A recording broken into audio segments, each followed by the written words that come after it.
dalam penafsiran hadis. Selanjutnya, komparasi terhadap hadis-hadis yang tampak bertentangan atau ta'arud. Komparasi matan hadis dengan peristiwa-peristiwa bersejarah yang kebenarannya diakui mayoritas ulama seperti peristiwa pengalihan kiblat. Lalu komparasi matan hadis dengan dalil-dalil hukum yang telah qat'i. Lalu penilaian terhadap kualitas uslub yang dipakai dalam matan hadis. Mayoritas ulama menolak hadis yang uslubnya kacau karena salah satu ciri hadis adalah keindahan uslubnya dan kejelasan maknanya. Selanjutnya adalah ingkar sunnah klasik. Ingkar sunnah adalah gerakan yang ada di kalangan umat Islam yang tidak atau enggan mengikuti sunnah Nabi Muhammad SAW. Mereka hanya berpegang kepada Al-Quran saja. Jadi, ingkar sunnah adalah kelompok dari kalangan umat Islam yang menolak otoritas dan kebenaran sunnah sebagai hukum dan sumber ajaran Islam. Ingkar sunnah sudah ada sejak masa sahabat, ketika Imran bin Husain sedang mengajarkan hadis. Seseorang menyela untuk tidak perlu mengajarkannya, tetapi cukup dengan mengerjakan Al-Quran saja. Menanggapi pernyataan tersebut, Imran menjelaskan bahwa kita tidak bisa membicarakan ibadah atau sholat dan zakat misalnya dengan segala syarat-syaratnya kecuali dengan petunjuk Rasulullah. Mendengar penjelasan tersebut, orang itu menyadari kekeliruannya dan berterima kasih kepada Imran. Kelompok ingkar sunnah pada masa klasik yaitu Khawarij, Syiah, dan Mu'tazilah. Contoh kritik hadis di kalangan ahli kalam. Hadis perspektif Sunni. Secara konseptual, hadis sahih menurut Sunni memiliki 5 kategori untuk menyatakan hadis itu diterima dan dikatakan sahih. Di antaranya, hadis yang tidak terputus jalur sanadnya di antara satu perawi dan perawi di bawahnya, dan harus diperhatikan guru dan murid saling bertemu. 2. Perawi yang adil. Adil dalam konsep ilmu hadis, perawi harus betul-betul istiqomah terhadap agama, senantiasa melaksanakan perintah agama serta meninggalkan larangannya. Jika seorang perawi luput dari salah satu syarat tersebut, maka digolongkan dengan rawi yang tidak adil. Selain itu, seorang perawi harus beragama Islam, tidak munafik, tidak zindik, dan tidak juga fasik. Dan seorang perawi juga harus menjaga muru'ah, yaitu perilaku seseorang yang dapat membawa pribadi seseorang itu mengurangi kehormatannya, seperti buang air kecil sembarangan. 3. Dhabit. Dalam ilmu hadis, berarti menyatakan sifat seorang perawi yang memiliki daya ingat yang sempurna terhadap hadis yang dirawatkannya. 4. Selain itu, hadis yang sahih adalah hadis yang tidak ada pertentangan dengan Al-Quran atau hadis yang lebih tinggi derajatnya. Istilah ini disebut dengan tidak bersyaz. 5. Tidak berilat. Dalam ilmu hadis adalah sifat bersembunyi atau samar-samar yang mengakibatkan hadis tersebut cacat dalam penerimaannya. Contoh hadis sahih seperti yang terlihat di sini.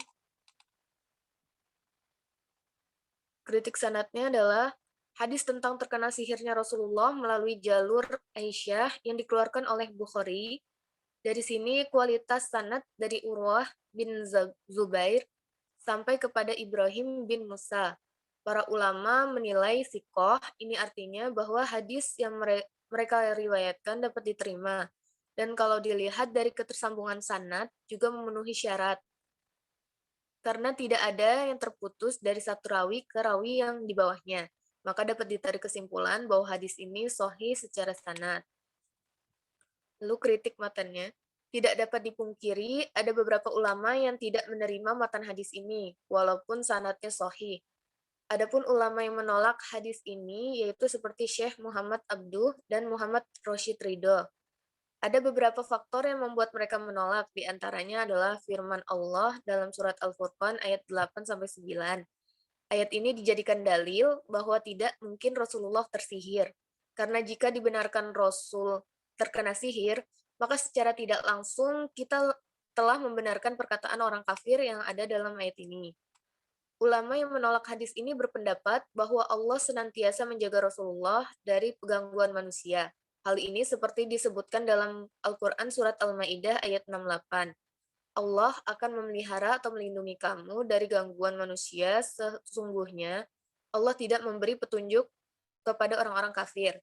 Inilah yang meyakinkan bahwa tidak mungkin Rasulullah disihir, karena Rasul telah dijaga oleh Allah.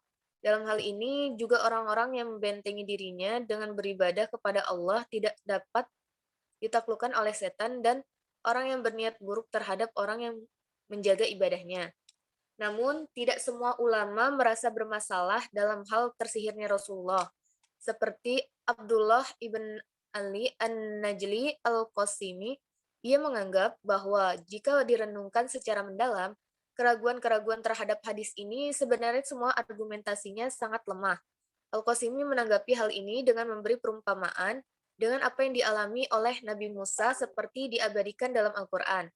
Allah berfirman, berkata Musa, silakan kamu sekalian melemparkan, maka tiba-tiba tali-tali dan tongkat-tongkat mereka terbayang kepada Musa seakan-akan ia merayap cepat, lantaran sihir mereka. Maka Musa merasa takut dalam hatinya, kami berkata, janganlah kamu takut, sesungguhnya kamulah yang paling unggul atau menang. Ayat ini dengan jelas menunjukkan bahwa sihirnya para tukang sihir Firaun terhadap Nabi Musa membuktikan bahwa sihir bisa juga terkena kepada Rasul. Oleh sebab itu, dapat dipastikan bahwa hadis tentang tersihirnya Rasulullah masih dapat dibantah karena banyaknya ayat yang mengidentifikasi terkena sihirnya Rasul. Akan tetapi, tidak menghalangi kemaksuman para Rasul.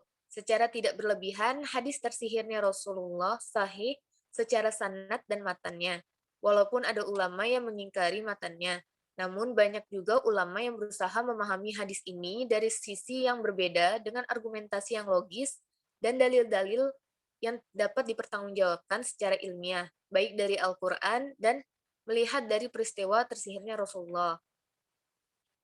Selanjutnya, hadis perspektif Syiah. Syiah mengidentifikasikan hadis sebagai setiap apa saja yang dapat disampaikan oleh para imam maksum pada hakikatnya sama dengan sabda Rasulullah. Dalam usul fiqh, kitab tulisan Muhammad Ridho Al-Muzaffar mengatakan bahwa sunnah atau hadis adalah perkataan yang maksum, perbuatannya maupun takrirnya. Berdasarkan pemahaman seperti ini, dapat diketahui bahwa menempatkan imam setara dengan Rasulullah SAW, hal ini dikarenakan dalam keyakinan mereka, imam juga menerima wahyu seperti Nabi yang mendapatkan wahyu.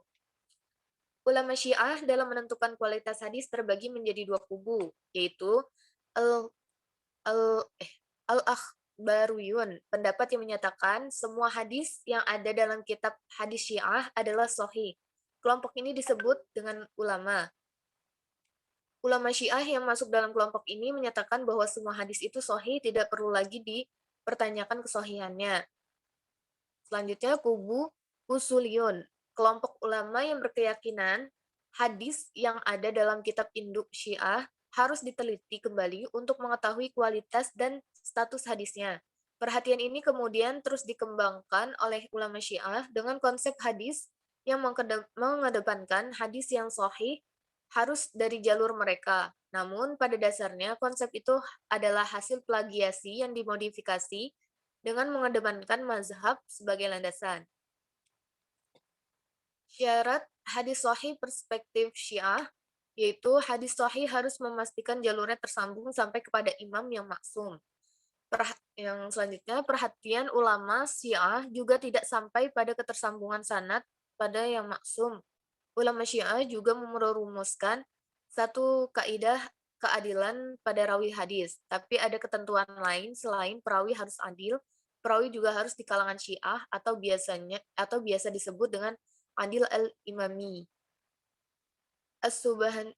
As-Subhani mengatakan yang dimaksud dengan adil al-imami adalah adapun keadilan perawi harus takyid pada pengikut imam, karena orang di luar mazhab ini fasik tidak sempurna keadilannya. Terus, ulama hadis Syiah juga mensyaratkan hadis tidak boleh bertentangan dengan hadis yang lebih tinggi derajat kesahihannya, karena juga menyebutnya dengan hadis syaz.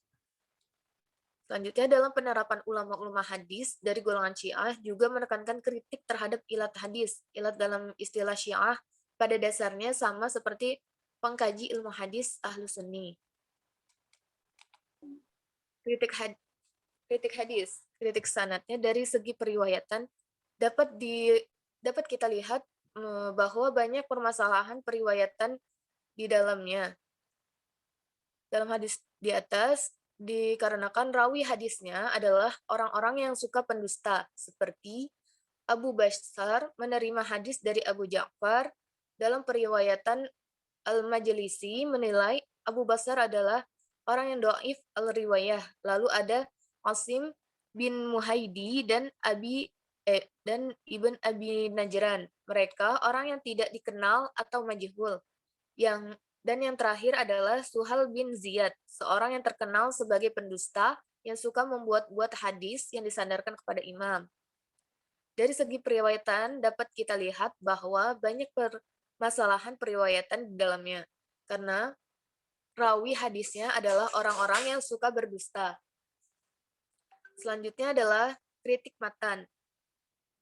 Sedangkan dari segi matan, Syiah melihat apa yang dikatakan oleh Abu Ja'far atas pernyataan boleh mut'ah itu dikarenakan memahami firman Allah dalam surat An-Nisa ayat 24. Maka mereka istri-istri yang telah kamu campuri di antara mereka, berikanlah kepada mereka maharnya sebagai suatu kewajiban. Syiah mengatakan bahwa ayat ini mengungkapkan kata istimtak atau menikmati dipahami oleh mereka dengan makna mut'ah, bukan nikah. Maka hal ini yang menunjukkan akad mut'ah sebagaimana disebutkan dalam akad pernikahan. Mereka juga mengatakan bahwa dihalalkan mut'ah dikuatkan dengan ungkapan yang ada dalam ayat ini dengan kata ujur atau upah dan bukan kata muhur, bentuk jamak dari kata mahar. Selanjutnya adalah kritik hadis di kalangan saintis atau kedokteran. Aktivitas kritik hadis marak terjadi pada abad ketiga Hijriah, namun hal tersebut tidak menunjukkan bahwa di era sebelumnya sama sekali tidak ada terjadi kegiatan kritik hadis. Sebab ketika penelitian hadis dipahami secara sederhana, sebagai upaya untuk membedakan antara hadis yang sahih dan yang tidak sahih, maka kegiatan kritik hadis dalam bentuk yang begitu sederhana telah muncul sejak masa Rasulullah SAW yang masih hidup. Kritik hadis di era Rasulullah masih hidup. Kritik hadis pada saat Rasulullah masih hidup sangat mudah dilakukan para sahabat, karena para sahabat secara langsung dapat mengetahui valid dan tidaknya hadis yang mereka terima. Itu melalui jalan konfirmasi kepada Rasulullah. Pola konfirmasi inilah yang sebagai cikal bakal kritik hadis pada masa Rasulullah. Pengertian kedokteran dan pengobatan dalam Islam sesuai tinjauan hadis Nabi. Kedokteran dalam bahasa Inggris dikenal dengan medicine, yang artinya pengobatan atau suatu ilmu atau seni yang mempelajari tentang penyakit dan cara penyembuhannya. Ilmu kedokteran meliputi keseluruhan pengetahuan tentang tubuh manusia atau anatomi dan fungsi tubuh manusia atau fisiologi. Pengobatan dalam Islam sesuai tinjauan hadis Nabi, ilmu kedokteran dan pengobatan merupakan ilmu yang terkandung dalam Al-Quran. Agama Islam menganjurkan umatnya untuk menjaga kebersihan dan kesehatan di mana dan kapanpun. Ini telah diajarkan dalam Al-Quran dalam hal bersuci seperti berwudu atau mandi dalam menghilangkan hadas besar. Dalam penelitian modern, ditemukan bahwa jumlah kuman akan jauh lebih sedikit pada tubuh orang-orang yang berwudu, sehingga dengan kebersihan maka kesehatan lebih terjaga dan sulit untuk terkena penyakit. Adapun pengobatan dalam Islam terkait pengobatan terhadap penyakit fisik dan non-fisik, sebagaimana telah dipraktekkan pada zaman Rasulullah, yakni ketika Rasulullah menganjurkan kepada para sahabatnya untuk mengurangi porsi makanan yang berlebihan. Dalam penelitian modern telah didapatkan bahwa makanan dengan porsi sedikit dapat mengurangi resiko terkena penyakit jantung, dapat memaksimalkan sistem metabolisme tubuh, memaksimalkan sistem pencernaan, dan membuat harapan hidup lebih lama. Dan adapun penyakit non-fisik, yang salah satunya adalah penyakit hati, dan pengobatan melalui ruqyah atau berta'awuz dan semisalnya. Imam Bukhari menghimpun hadis-hadis terkait dengan metode penyembuhan penyakit yang dipraktikkan pada masa Rasulullah dengan menggunakan metode penanganan seperti mengonsumsi madu, hijamah atau berbekam, dan membakar luka dengan besi panas atau memberikan ramuan herbal tertentu untuk menghentikan pendarahan dan mencegah infeksi. Mengapa Nabi Muhammad menyebutnya hanya 3 metode penyembuhan? Ibnu Hajar menjelaskan bahwa Rasulullah menyebutkan 3 metode penyembuhan karena ketiganya merupakan usul al-ilaj, dasar atau prinsip penyembuhan. Dan di samping itu masih banyak lagi cara penyembuhan lainnya. Dengan berkembangnya pemikiran, umat Islam didorong untuk mempelajari semua gejala, penyebab, dan upaya penyembuhannya. Al-Quran pun mengemukakan metode-metode pengobatan terhadap beragam penyakit, misalnya pengobatan dengan bacaan Al-Quran, pengobatan dengan berpuasa, dan pengobatan dengan mencontoh metode Rasul dalam pengobatan lainnya. Oke, Contoh kritik hadis. cukup dulu ya. Iya, Pak. Kayaknya masih banyak tuh, masih ada 20-an halaman tuh. Oke, saya rasa cukup dulu.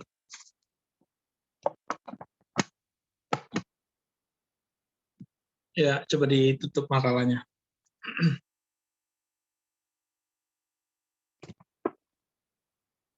Udah.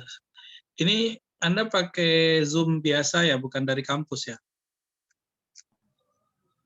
Pakai dari kampus, Bapak. Cuman yang tadi itu pakai akun yang lama udah habis, Pak. Dan yang ini baru dikasih Kalau akun ini baru. udah oke ya? Ya, ini udah oke, Pak. Baik. Ya, kalau makalah Anda pasti sudah bagikan, tolong di-share aja ke teman-temannya. Coba sekarang saya mau buka kitab Mustafa Sibai ya. Sebentar. Saya sudah share di grup, nanti Anda cek aja. Mana tadi ya? Mustafa Sibai.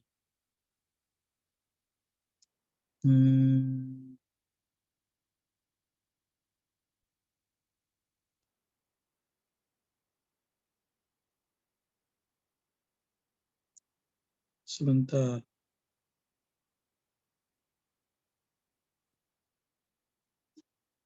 Oke, coba dilihat ini kitabnya.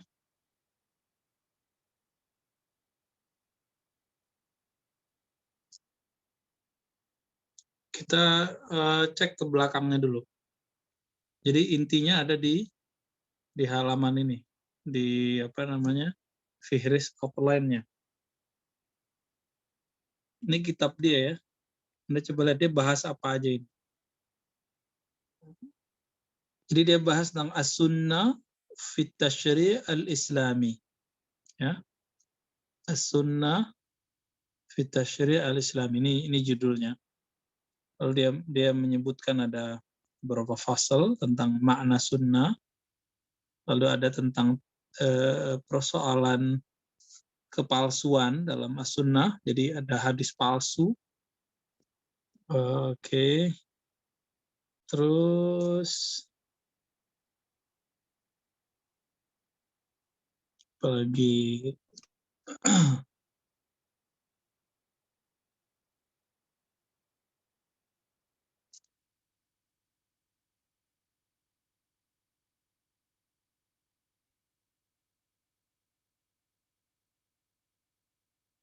di sini ada as-sadis sunnah ma'al musyasyrikin. Ya, sunnah bersama orang-orang ahli isyrak. Isyrak ini kelompok orientalis. Nah, yang Anda bahas kan tadi tentang as-sunnah dan Ahmad Amin ya. Nah, Anda dapatnya itu. Oke, saya bantu Anda membedahnya. Syafaatnya. Oke, Anda bisa lihat al-faslus sabi'. Al-faslus sabi'.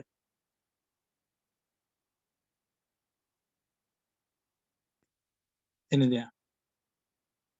Al-faslus sabi'. Lalu ada nama Ahmad Amin. Al-faslus sabi' as-sunnah ma'a ba'dil mutakallimina hadisan. Sunnah bersama orang-orang ahli kritikus belakangan, ma'afaslin khas, dengan pasal khusus lirraddi. Rad itu artinya penolakan, alama katabahu Ahmad Amin, terhadap yang ditulis oleh Ahmad Amin, ya. Yang ditulis oleh Ahmad Amin. Ini dia orangnya. Ahmad Amin. Apa judul kitabnya? Fajrul Islam. Ini judul kitabnya. Fajrul Islam. Jadi awal kemunculan Islam. Lalu dijelaskan isi Fajrul Islam, dan di situ ada sekitar 20-an halaman sebenarnya tentang kajian hadis, ya. Dan dia kemudian mengungkapkan tentang pandangannya tentang hadis, ya. Lalu dimunculkanlah tokoh-tokoh yang bermasalah menurut dia dari kalangan sahabat Nabi, pemalsu hadis. Jadi Ahmad Amin ini curiga ada yang memalsukan hadis. Salah satunya bagi dia adalah Abu Hurairah, ya. Nah, makanya Abu Hurairah tidak dipakai hadisnya oleh Abu Hanifah sebagian. Jadi beberapa hadis Abu Hurairah ini nggak dipakai oleh Abu Hanifah menurut Ahmad Amin, ya. Nah, lalu kemudian dia mencoba untuk menolak teori ini. Adalatus sahabah. Apa arti adalatus sahabah? Kredibilitas sahabat. Nah, ini dalam masalah akhlak keagamaan. Jadi dia mencoba, mungkin aja sahabat ini bohong gitu, ya. Nah, maka dia memberikan pertanyaan, hal kana sahabah yakzibu ba'duhum ba'dha? Apakah sahabat itu berbohong satu sama lain? Ini kemudian dia coba eksplorasi, ya. Lalu dia mengkritisi kaedah sanad, kaedah matan, kaedah kritik naqd hadis. Lalu yang paling parah tadi Anda sudah bahas tentang hadis la yabqa. Nah, ini hadis yang dia pakai. Tidak tersisa di muka bumi setelah 100 tahun ini siapa yang hidup. Anda bayangkan sekelas Ahmad Amin bisa salah paham baca hadis, apalagi Anda kan. Ahmad Amin orang Arab, dia salah baca hadis ini. Tidak tersisa di muka bumi ala zahril ardi ba'da mi'ah, setelah 100 tahun. Maksudnya ini hadis ini kan menunjukkan kiamat nih. Ternyata masih ada. Ternyata dia nggak paham maksud hadis itu. Sahabat Nabi nggak ada lagi yang tersisa setelah 100 tahun.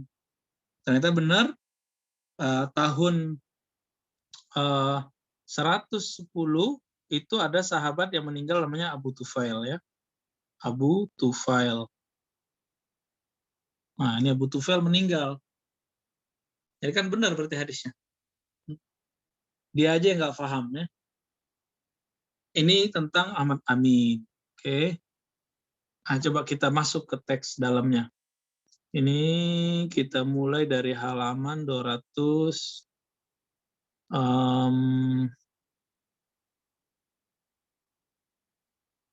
Oke, langsung ke 310 aja deh, ya.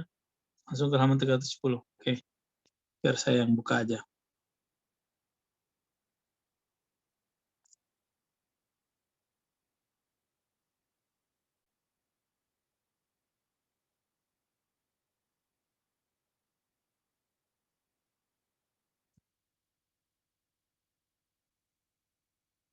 Tiga 309.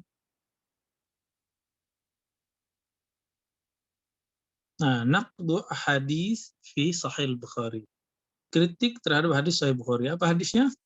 La yabqa ala zahril ardi. Ini dia, ya. Silakan Anda lihat. La yabqa ala zahril ardi ba'da mi'ati sanah nafsun manfusah.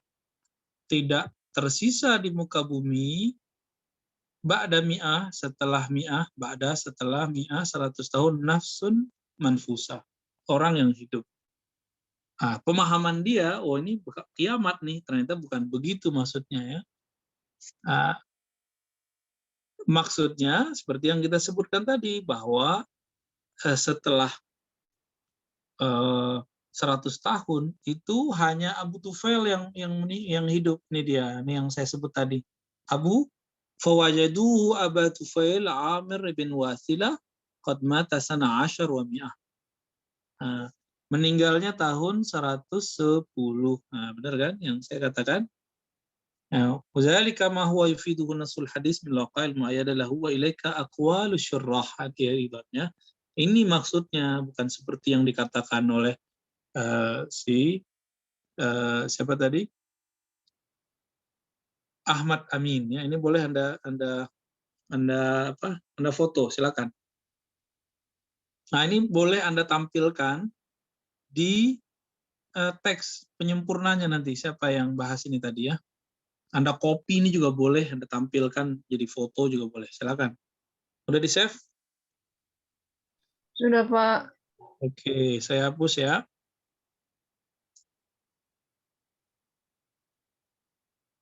Kita lanjutkan.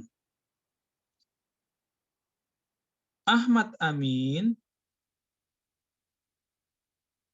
Ini kenapa ada gores?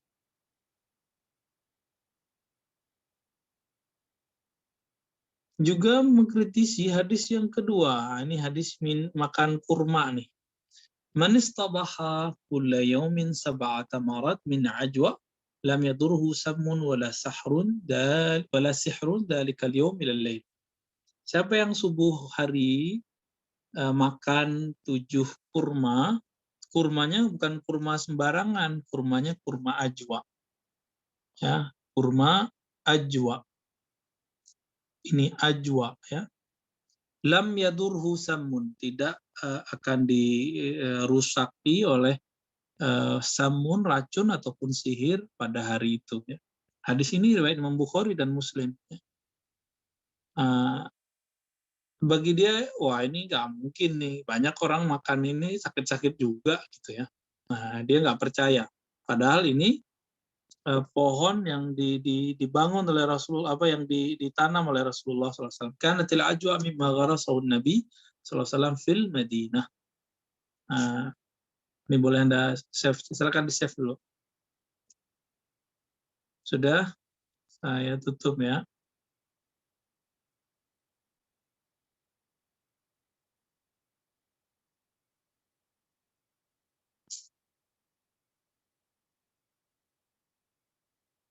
Nah, kemudian tinggal ditelusuri, ternyata betul dalam teks Ibnu Qayyim ketemu ya. Ibnu Qayyim pernah bahas. Ibnu Qayyim di Zadul Ma'ad, kemudian kitab-kitab yang lain, dan itu فَإِنَّهُ مُلَيِّنٌ لِلْجِسْمِ لَلِذُّ الطَّعَامِ. Ini bagus untuk badannya, dan untuk orang yang sakit gula ini cocok sekali. Anda kalau yang sakit gula, orang tuanya jangan makan kurma biasa, dia harus kurmanya kurma ajwa. Dan itu sangat sehat. Oke, ini nggak perlu Anda iniin.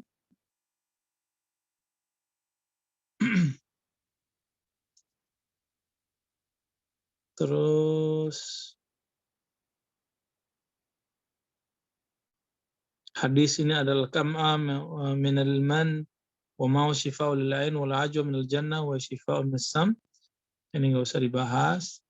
Oke, sebenarnya ada tokoh yang berikutnya yaitu Abu Royyah. Nah, Abu Royyah ini lebih parah ya. Haula Abu Hurairah.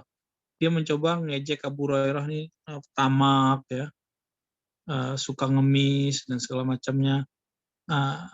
Kalau ini berhasil dihancurkan karakter Abu Hurairah, maka apa yang terjadi? Banyak hadis akan dibuang. Ada sekitar 5.000 hadis harus dibuang. Jadi ada tokoh namanya Abu Royyah ya. Nah, Ahmad Amin juga membahas ini, Abu Royyah juga membahas ini. Abu Royyah ini namanya Arab, tapi Anda jangan tertipu dengan nama-nama Arab. Dianggap Abu Hurairah ini masalahnya dia tidak menulis. Coba kita langsung ke belakang. Jadi baca ke belakang ini sudah sama dengan Anda baca kayak PowerPoint. Coba lihat. Apa muskilahnya Abu Hurairah menurut kritikus-kritikus belakangan ini? Yang pertama, nah Anda coba lihat ya. Yang pertama,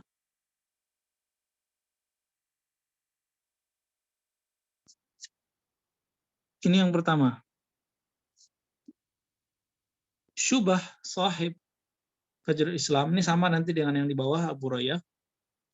pertama radus ba'd sahaba ala Abi Hurairah. Ini kata Ahmad Amin dan ini diikuti oleh Abu Hurairah. Sahabat ada yang nolak Abu Hurairah. Yang kedua, ini boleh Anda catat ya, ada mukitabati Abi Hurairah lil hadis. Abu Hurairah nggak nulis. Sahabat yang lain nulis. Yang ketiga, tahdisuhu bighairi ma sami'ahu. Dia meriwayatkan sesuatu yang dia tidak dengar. Meriwayatkan sesuatu yang dia tidak mendengarkannya. Yang keempat, inkar sahaba alaihi likasratil hadis. Ini mirip dengan yang pertama ya, tapi ini udah jatuhnya pengingkaran. Kalau tadi cuma nolak. Inkaru sahaba alaihi likasratil hadis ya, sebagian sahabat karena dia banyak sekali hadisnya. Yang kelima, tarkul Hanafiyah hadisahu ahyanan. Nah, ini tolong tambahin semua ini. Karena Hanafiyah menolak hadisnya ahyanan terkadang. Yang keenam, istighlal wudha' kasratu hadisihi. Sikap para pemalsu hadis dalam menggunakan riwayat dari. Nah, ternyata diikuti oleh Abu Royyah. Ini Anda lihat ada namanya Abu Royyah. Nah, Abu Royyah ini orang belakangan juga ya, dan dia lebih parah lah ketika membahas tentang Abu Hurairah. Jadi Abu Hurairah itu dia visualkan dengan orang yang ummi, bodoh, nggak ngerti apa-apa, fakir, miskin gitu. Nah, terus dia menceritakan tentang kalau Abu Hurairah itu lapar, jadi deketin Nabi itu karena mau makan gitu. Terus suka canda yang berlebihan,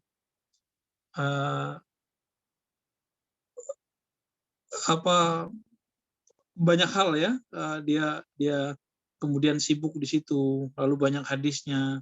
Tasyayyu' li Bani Umayyah, dia pro ke Bani Umayyah, nggak pro ke Ali gitu. Lalu di sini ada hantaman kritiknya. Jadi ternyata ini sudah dibahas semua oleh para ulama.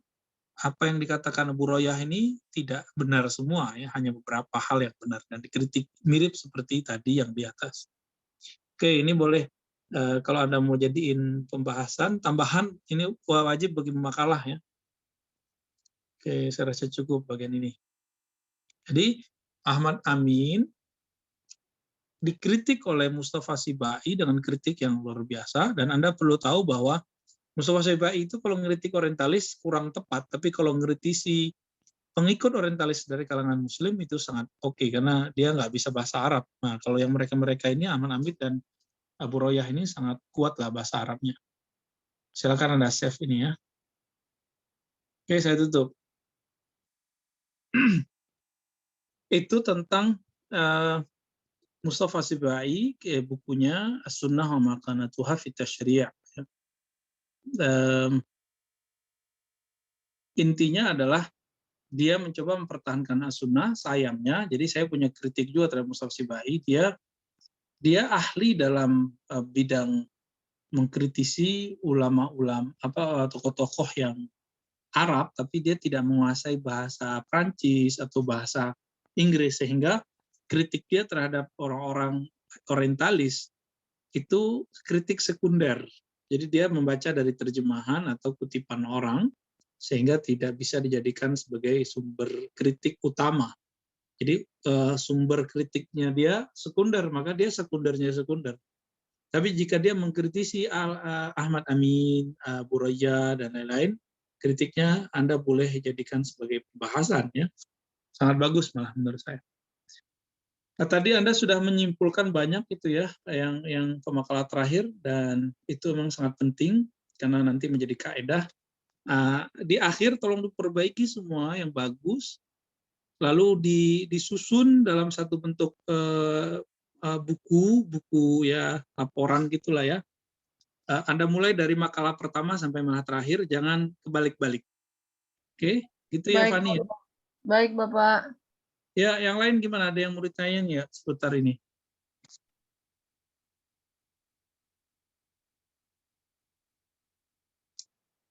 Gimana? Pak, saya Pak. Ya. Feni dulu, Fen.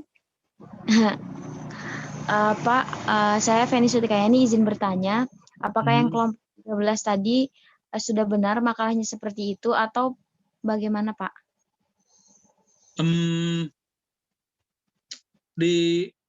Lebih tajam lagi.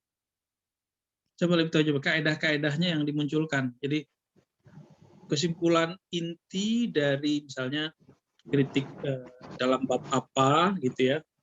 Terus kaedahnya apa. Udah hampir ini, cuma Anda pertajam aja lah. Yang kurang-kurang ditambahin. Ya. Ya, baik, Pak. Oke. Terima kasih, Pak.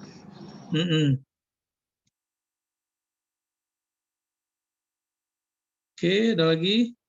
Bapak maaf mau menanyakan soal tugas UAS, Pak. Apa ada tugas UAS, Pak? Ujian aja ntar, ujian. Baik, Pak. Ujiannya gampang kok, tinggal nulis doang. Ya. Pertanyaannya nggak banyak, paling beranak. Ya. Apalagi nih? Udah cukup. Pak, saya Pak. Ya. Mau nanya soal makalah perbaikan. Itu apa ketentuannya masih kayak kemarin, Pak? Yang fontnya 11, terus spasinya 1, itu atau... Ya, halamannya nambah pastinya. Ya, fontnya 11, spasinya 1 tetap seperti itu. Dan coba disamakan fontnya. Anda sepakati aja pakai font apa nanti ya, dengan teman-teman. Baik, Pak. Terima kasih, Pak. Oke. Udah. Pertanyaannya nggak ada seputar materi ya. Anda ketakutan mau ujian kayaknya. Gak usah takut, ujiannya biasa aja. Ujian itu nanti pertanyaan, nanti beberapa pertanyaan itu pilihan. Anda pilih beberapa dari pertanyaan itu, jadi gampang. Nanti Anda pilih mana yang kira-kira Anda paham. Ini nggak terlalu berat lah, insya Allah. Ya. Bagi saya yang paling inti itu kehadiran. Jadi saya nggak terlalu penting Anda itu pinter. Bagi saya Anda hadir aja udah cukup. Ya. Nulis tugas itu udah cukup bagi saya. Dan itu kalau pertemuan offline lebih enak. Nah, kalau kayak gini kan agak ribet nih. Nanti saya minta tolong kepada ketua kelas, ngecek siapa aja yang pernah tidak hadir, lalu sebutkan berapa kali tidak hadirnya ya. Atau nanti Anda tanya aja ke teman-teman Anda berapa kali dia nggak hadir. Nah, nanti mungkin ada syafaatnya di bagian apa, atau tidak dapat syafaat. Ya, nanti kita lihat lah. Ya, tolong nanti dibantu saya untuk ngecek siapa yang kurang hadir. Nah, kalau Anda kurang hadirnya nanti mungkin tugasnya bagusin dikit lah. Oke, gimana, cukup ya? Intinya kritik hadis itu tidak sulit, yang penting Anda mau baca aja. Masalahnya Anda tidak semua bisa bahasa Arab sehingga Anda tidak leluasa membaca teks-teks yang dulu waktu saya S1 saya membaca teks-teks tersebut, tapi sayangnya Anda di masa Anda S1 Anda nggak bisa baca kitab itu ya. Tapi ala kulli hal Anda sudah berusaha, semoga ada manfaatnya lah nanti insya Allah. Baik, kita tutup ya. Bapak, maaf saya bertanya terkait puasa. Oke. Kan minggu depan udah mulai Ramadan. Untuk nanti hari Kamis, apakah masih bisa untuk puasa Senin Kamis seperti biasa, Pak? Kalau Anda sudah dawam, maka tetap dianjurkan. Tapi kalau Anda belum dawam, itu makruh. Ya. Oke, gitu di hadis Imam Muslimnya seperti itu. Baik. Ya. Terima kasih, Pak. Oke, sama. Ya, udah ya. Nakhtatim bilhamdulillah wassallallahu ala Muhammad. Ya, mungkin ada salah dan kurang selama saya kuliah, mohon dimaklumi. Semoga ilmunya bermanfaat. Sallallahu alaihi Muhammad. Assalamualaikum warahmatullahi wabarakatuh. Waalaikumsalam warahmatullahi wabarakatuh. Ada foto bareng. Tidak ada, bapaknya sudah. Bapaknya dicabut. Ujiannya kapan, Van? Nah, nanti perihal ujiannya ntar dikabarin lagi ya. Yang jelas Oke. kita baca aja.